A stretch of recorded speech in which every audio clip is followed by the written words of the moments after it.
দেশকে অন্ধকারে ঠেলে দিতে তৎপর চক্রান্তকারীরা। বিএনপির মহাসচিব মির্জা ফখরুল ইসলাম আলমগীর বলেছেন, দেশ এখন পর্যায় অতিক্রম করছে উল্লেখ করে বিএনপির মহাসচিব মির্জা ফখরুল ইসলাম আলমগীর বলেছেন, বিভিন্ন মহলে বিভ্রান্তি ছড়িয়ে অস্থিরতা সৃষ্টির চেষ্টা চলছে। কিছু চক্রান্তকারী পেছন থেকে দেশকে আবার অন্ধকারে ঠেলে দিতে তৎপর। এই অবস্থায় সবাইকে সতর্ক থাকতে হবে, যাতে নিজেদের মধ্যে বিভেদ সৃষ্টি না হয় এবং চক্রান্তকারীদের ফাঁদে না পড়ি। রবিবার ঠাকুরগাঁওয়ের মানব কল্যাণ পরিষদ প্রশিক্ষণ কেন্দ্রে আলিম উলামাদের সঙ্গে মতবিনিময় সভায় প্রধান অতিথির বক্তব্যে তিনি এসব কথা বলেন।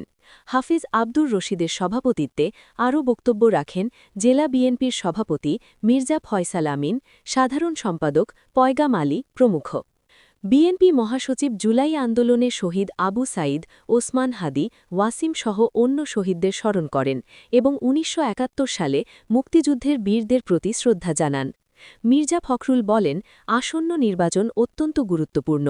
এই নির্বাচন ভাঙার চেষ্টা চলছে, কিন্তু তা যাতে কেউ সফল না হতে পারে সেদিকে সবাইকে সজাগ থাকতে হবে। তিনি বিএনপির ভারপ্রাপ্ত চেয়ারম্যান তারেক রহমানের সাম্প্রতিক দেশে প্রত্যাবর্তনের কথা উল্লেখ করে বলেন, তার আগমনে ঢাকার রাজপথে স্বতঃস্ফূর্ত জনসমাগম হয়েছে।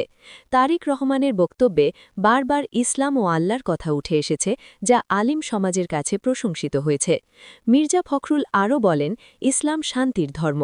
বিএনপি শান্তি চায় এবং নির্বাচনের মাধ্যমে একটি নতুন বাংলাদেশ গড়ে তুলতে চায়, যেখানে প্রত্যেকে নির্বিঘ্নে এবাদত ও ধর্মচর্চা করতে পারবেন এবং ভবিষ্যৎ প্রজন্মের জন্য সুন্দর ভবিষ্যৎ রচিত হবে। ধর্মীয় নেতাদের কল্যাণে বিএনপির পরিকল্পনার কথা তুলে ধরে মির্জা ফখরুল বলেন, ক্ষমতায় গেলে খতিব, ইমাম ও মুয়াজ্জিনদের মাসিক সম্মানী প্রদান করা হবে।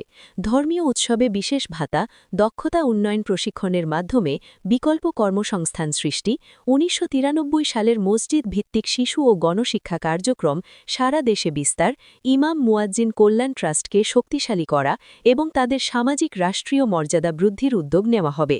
এসব সুবিধা হিন্দু, বৌদ্ধ, খ্রিস্টান সহ অন্য ধর্মের উপাসনালয়ের প্রধানদের জন্য সমভাবে প্রযোজ্য হবে। সভা শেষে আবেগঘন কণ্ঠে মির্জা ফখরুল বলেন, এটাই হয়তো তার শেষ নির্বাচন। বয়স হয়ে গেছে, পরবর্তীতে নির্বাচন করা সম্ভব হবে কিনা জানেন না।